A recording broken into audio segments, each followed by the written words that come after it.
સાહેબ કાલે રાત્રે મારે ઓફિસમાં વધારે કામ હતું એટલે હું ઓફિસનું કામ પતાવીને ઘરે નીકળતો હતો. હું મારી બિલ્ડિંગની નીચે ઉતરો, સડનલી પીઆઈ સાહેબની ગાડી આવી અને મને એમ કીધું કે તમે શું કરો છો અહીંયા.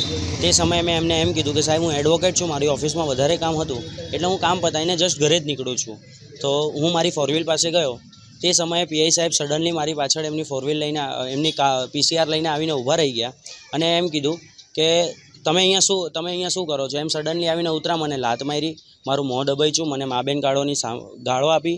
ત્યારબાદ હું પોલીસ સ્ટેશન ગયો ત્યારે મેં મારી ફરિયાદ આપવાની કોશિશ કરી પણ ફરિયાદ લેવામાં નહીં આવી અને સડનલી પીઆઈ સાહેબ આવ્યા અને પીઆઈ સાહેબે મને એમ કીધું કે તમે અહીંયા શું કરો છો, મારા વિરુદ્ધમાં ફરિયાદ આપવા આવેલો છો.